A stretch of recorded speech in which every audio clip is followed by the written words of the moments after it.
Welcome into the BbA Byte, your midweek association chomp down on some hoops talk. We last spoke to you on Monday previewing the NBA Finals, and now we have game one of the finals in the books. My name is Arky. That is the Jezebel Joel Cordes. Joel, hello. You're welcome. You're welcome.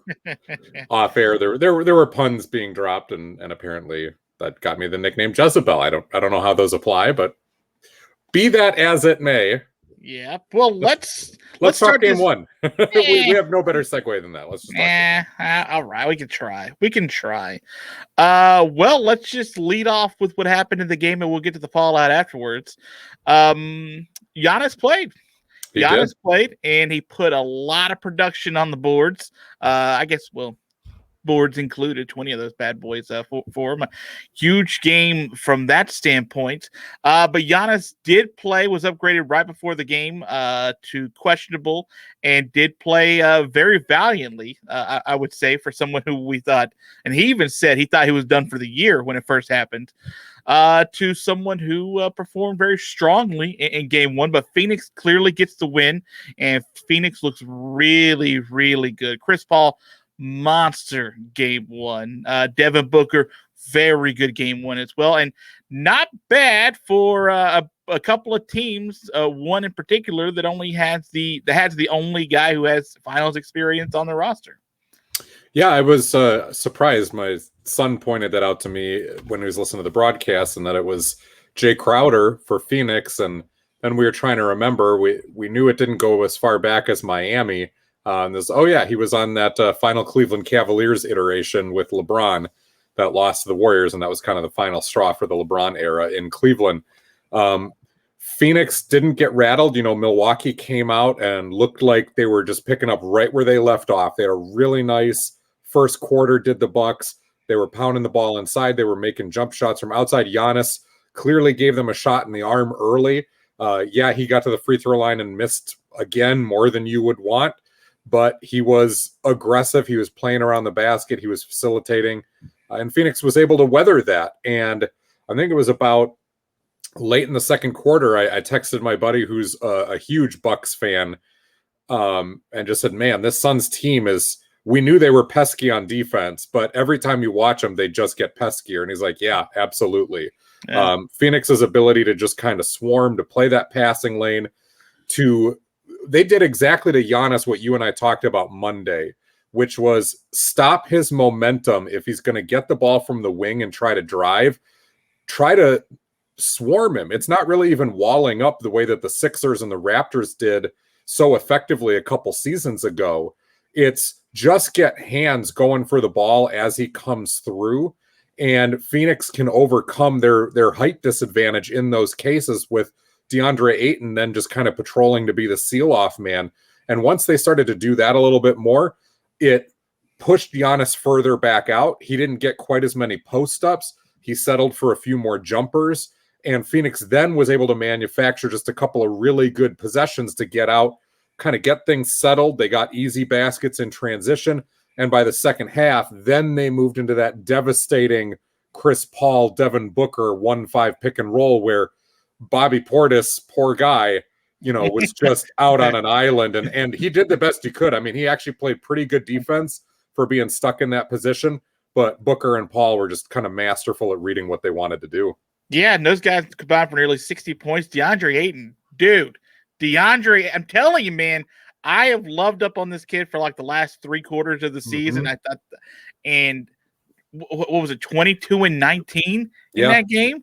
And Giannis has 20 and 17. So effectively, he neutralizes the Bucks' best players' production by himself, leaving Booker and Paul to then outpace what Middleton and Holiday were doing, respectively. Do not underestimate how huge that is. If your third guy is effectively wiping out what the other team's MVP does. Yeah, just when you can go blow for blow, essentially, when you just look at the production with the other team's best guy, when you can just, like you said, cancel it out. then if you're Phoenix, you have to love the position you're in. You've got to love the position you're in the series. If somehow DeAndre Ayton is matching up stat for stat with Giannis Antetokounmpo, Phoenix is going to roll the series, man. I'm not going to go so far as to say roll, because Drew Holiday had another one of those very bad shooting nights, both from inside and outside, yet we've seen him come back and have big games. Chris Middleton had a very inefficient 29 points. We've seen him shoot better than that. You know, Brook Lopez quietly had 17 points, which looks good on paper, especially considering that he only played 23 minutes. But then on the flip side, you go, oh, wait a minute. Brook Lopez only played 23 minutes. Clearly, he was kind of in some defensive trouble as well with this Suns team. Bobby Portis didn't have a good game production-wise, only 5 points, only logged 14 minutes. You know, they only got 8 out of Pat Connaughton in 28 minutes. So that production level from their supporting cast is indicative of when the Bucks have bad games, and that's when they lose. But we've also seen that if you get out of those 5 names, you get 3 out of those 5 playing better and more to their level, the Bucks have won most of those matches.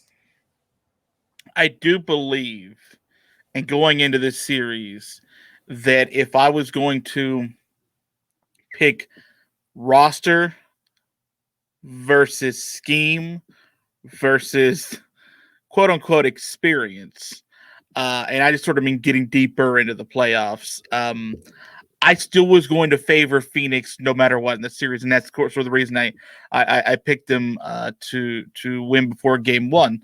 And I feel like after watching Game 1, I mean, I didn't expect that kind of performance from Chris Paul, so I'm not sure if I feel more comfortable about Phoenix than I did, because I went into that thing thinking Chris Paul would do 3/4 maybe of what he did, and Giannis wouldn't play. And then if Phoenix got Game 1, then that would be a huge reason why. And Game 2 would be the real, all right, Milwaukee's needs to nut up, or they may end up getting swept in this series. Who knows? So as much as I want to praise Phoenix for what they were able to do, and DeAndre Ayton for being able to neutralize statistically Giannis Antetokounmpo, I kind of get a little slowed down because of the extraordinary effort that was from Chris Paul in Game 1. And I don't know, and maybe he's just on a run now. I don't know if that's something I can sort of count on the rest of the way. I think barring injury, I would continue to count that he's going to be that much of a threat. You know, whether the production level is that high or not really depends, I think, on what the Bucks do to adjust the scheme. It's clear that switching the 1-5 pick and roll with Paul is a bad idea. Chris Paul is a very competent three-point shooter, but Drew Holiday is a very competent screen fighter as well. And I think in these cases, instead of switching, you're going to let Holiday fight through that. You're going to drop Bobby Portis or Brook Lopez, whoever it is, just enough, and you're going to dare Paul to shoot 1 foot inside the three-point line, or to step back and shoot threes and make him make those. I know he was 4 of 7 in that game, which is likely, you know, from downtown, likely what prompted a little bit more of the switching anyway. But Drew Holiday is a first-team all-defender, so I think you trust him a little bit more in that. Devin Booker is a different story. You know, that drop coverage and Booker's range, which is superior to Paul's, you probably have to do that slightly different. But I think Booker is less of the threat getting into the mid-range, just barely, than Paul is. Because Paul has that ability to not only knock down the jumper, but then sling those passes. So you're going to slightly adjust that coverage and see how that goes. You know, one of the undersold storylines here is Dario Saric for the Suns tears his ACL just 2 minutes into his appearance. And he was a guy who was only logging maybe about 10 minutes a game. But that was one of the few other big bodies that was versatile enough for the Suns that they were going to throw out there on Giannis or on Brook Lopez or Bobby Portis, because they knew on the other end, Saric's ability to stretch the floor a little bit, to handle the ball, to facilitate, to be able to finish a play, meant that he might be able to neutralize guys in his 10 minutes too. With Saric out, Now, do the Suns go even smaller, which is what they did? You saw just more Torrey Craig minutes, more Cam Johnson, more Cam Payne. Do you just go that with a DeAndre Ayton effectively being your only big man who's going to play? I think that is not necessarily sustainable when the Bucks realize that and continue to pound the ball inside, and if Drew Holiday can make a few more layups. So to me, if I'm the Suns, you get a little Frank Kaminsky time in there to soak up what Saric's minutes are, and now you strategically deploy Ayton. When Brook Lopez is on the floor, I'm putting Frank Kaminsky out there, maybe not to start the game, but quick, and I'm having Kaminsky guard Lopez because he can hang there and soak up those minutes, and that way when Lopez is off the floor, it's DeAndre Ayton time the rest of the game so that he can play inside, do his thing, be as effective as he was. You know, Ayton logged 39 minutes. I still give him 39 minutes in all of these games, but I'm not sure if I'm the Suns that I want to be that small all the time and dare the Bucks to figure it out, because they will. You think they will? The Brooklyn series did not give us, good pause for that, but the Miami and Atlanta series shows just how good Milwaukee can be when they're locked in. And, the Bucks were at their best even against Brooklyn when they were pounding the ball inside. And they did that a little bit against Phoenix, but then that swarming defense started to get things mucked up. And let's face it, like Drew Holiday had 3 to 4 point blank looks at the basket. Yes, it was in traffic. He was under duress, but he shorted like 3 to 4 layups, and suddenly he makes those, and the Bucks are only down 7 points in this final score. Like the margin is a lot different. Let me ask you, do you think, and I can imagine why, do you think the moment sort of got to Drew? Because like you said, like those are shots he's hit 1,000 times, and him shorting the kind of when you short it, to me, it screams of someone in a situation like this who's a little, gunshot is not the right word, nervous, a little nervous about the moment that they are actually in, knowing how big each one of these possessions is, and knowing how big each possession is going to be in a series like this against a really good defense like Phoenix. Each of the layups that I saw him miss were almost always reverse layups in a lot of traffic, and he was trying to flip the ball up. And you're right, it's shots that he usually can make. They didn't fall. So I don't know how much of it was nerves. I do know that Drew Holiday's 2 best games in the previous series came with Giannis out.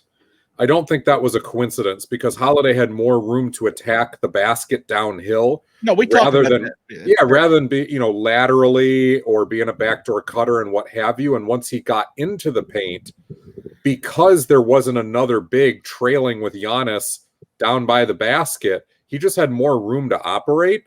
A lot of these layups that he got were offensive rebounds, or they were, receiving the ball kind of downhill. So that scheme to get him out into space, I think when he makes a few layups, all of a sudden he starts to make his jump shots. He was 0 of 4 during game 1. And it looks so reminiscent of the Drew Holiday who was offensively ineffective for a couple of Hawks games and most of the Brooklyn series. And it's a big problem for the Bucks if he's not hitting, because then Middleton seems to take it upon himself. And yeah, Middleton is a tough shot maker, but you don't want him scoring 29 points on 26 shots or whatever it was. Like, that's not a recipe for success if you're Milwaukee. No, and don't get me wrong. I think the majority of this was Giannis coming back, and it sort of mutes the flow of what he and Chris were able to do in the last 2 games without Giannis. And I got to imagine that they probably sort of expected to a large degree to be without him for game 1 up until probably a few hours before the game. Because the stories were wild about the around-the-clock treatment that Giannis was going through to try to get back into this game. So, yeah, I do think the majority of it was Giannis being back in the game, and that takes so much of the offensive air out of the room when you talk about those 3 guys and the way they have played this postseason. That I think that's the biggest reason that he sort of shorted some And I think that I do think that there were a little bit of nerves. I thought there were. It's possible. I, The workaround for all of this, the easy answer is, well, just stagger Giannis's minutes with Chris and Drew. Let those two operate with most of the starters like they were, and let Giannis operate a little bit more with the second unit guys and see how that goes. The problem with that is Holiday and Middleton did not play well enough defensively, and the rest of the starting unit did not play well enough defensively to allow that sort of staggering to happen. It required Giannis to be back in there because, again, he had 20 points on 11 shots, 17 rebounds, right? He did a good job in there, and when he wasn't, it was noticeable. So Holiday played phenomenal defense throughout much of the Atlanta series. Him and Middleton were great at the end of the Nets series, great enough, for them to win it. And they got to pick it up defensively in order to allow themselves to have that more room on offense. Because if they don't, then Giannis has got to be in there.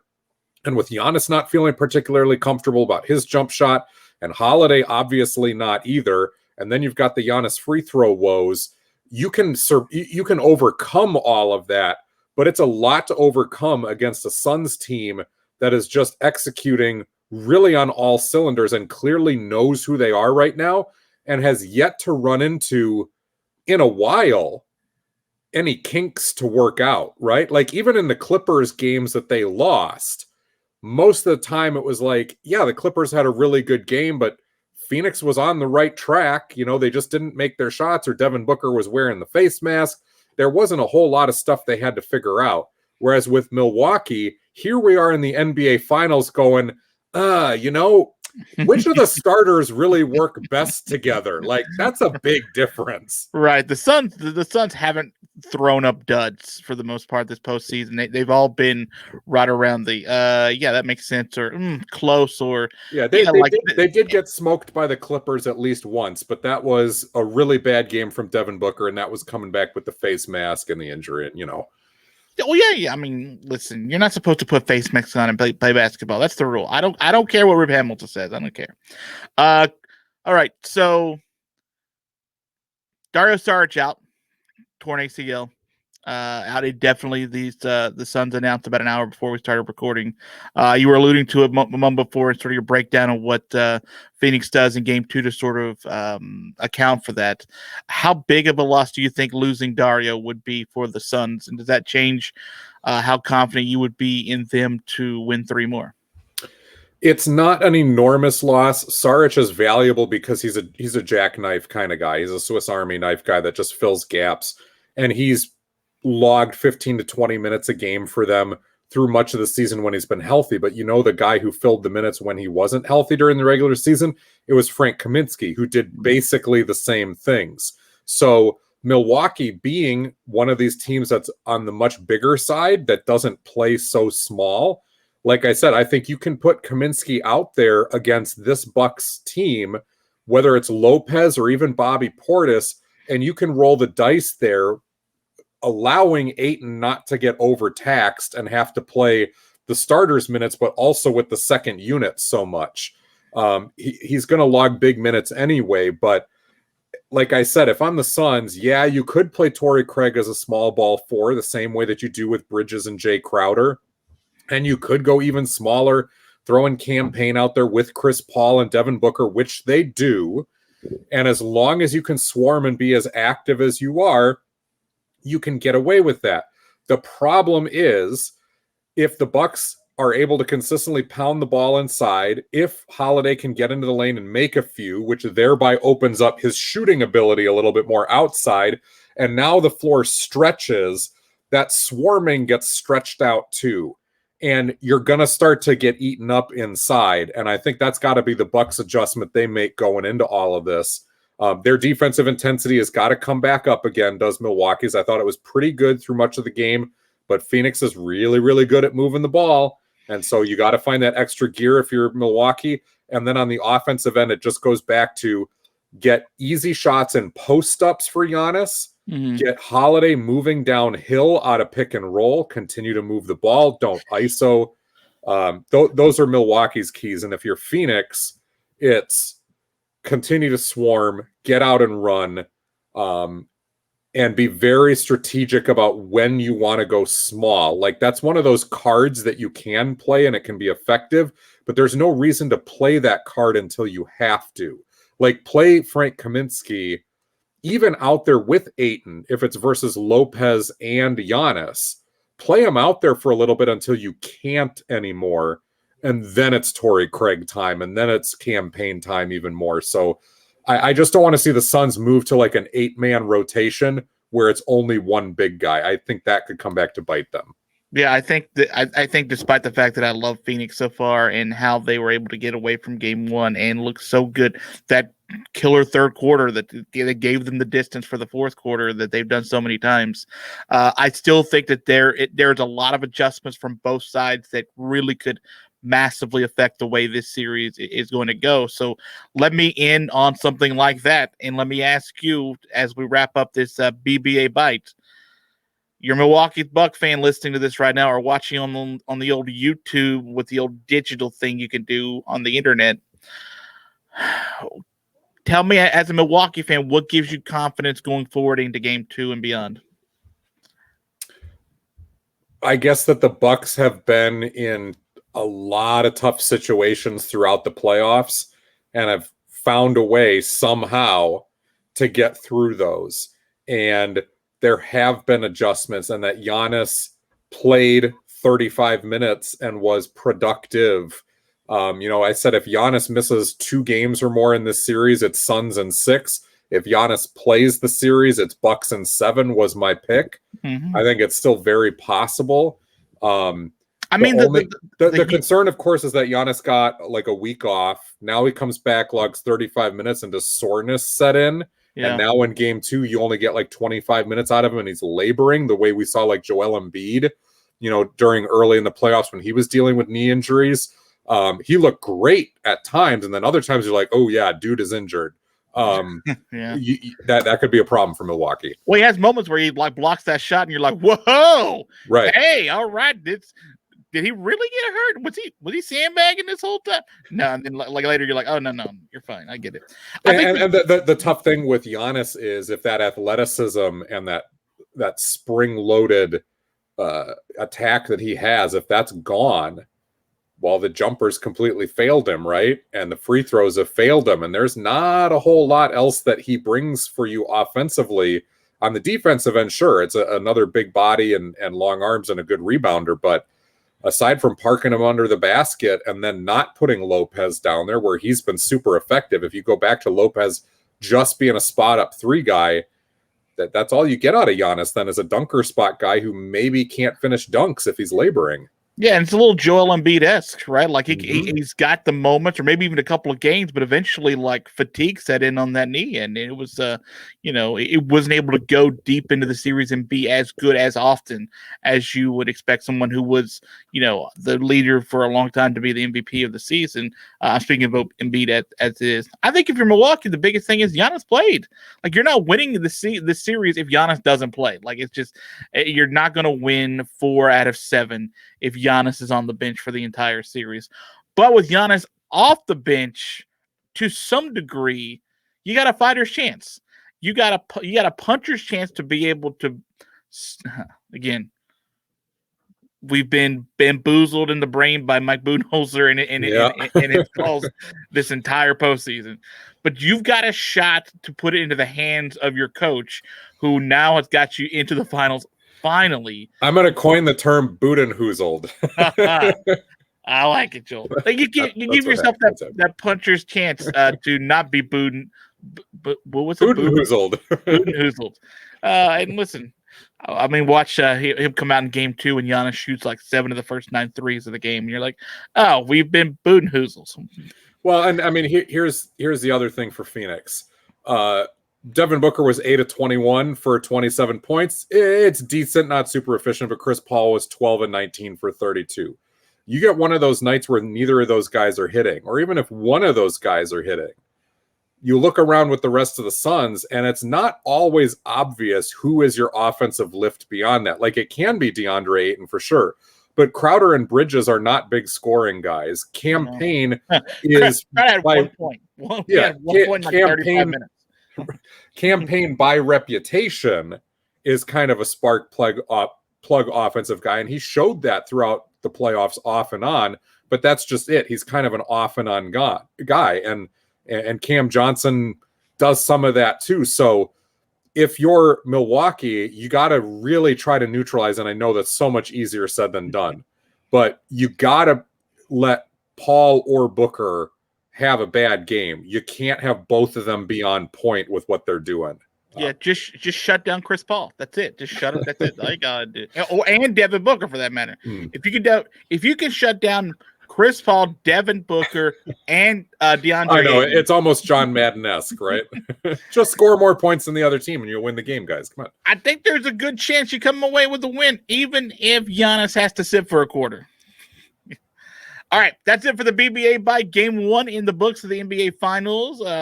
Very nice. By the way, how loud was that arena last It was night? fun. I'm glad you brought that up. I almost did as well. It's fun to see a place that we know had really good crowds in the past, whether it was the Nash era or the Charles Barkley era, what have you. Like, we've seen the tape, and those were good, fun crowds.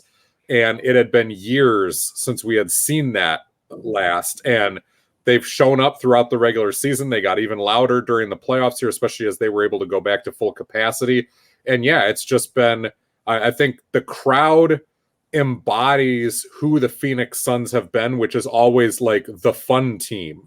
The Suns have always been the fun team, no matter what iteration it's been. And so it's not like, a bloodthirsty Philly crowd. It's not like roaring the way that it is in, OKC. Portland and Utah have really good, but like really aggressive home crowds.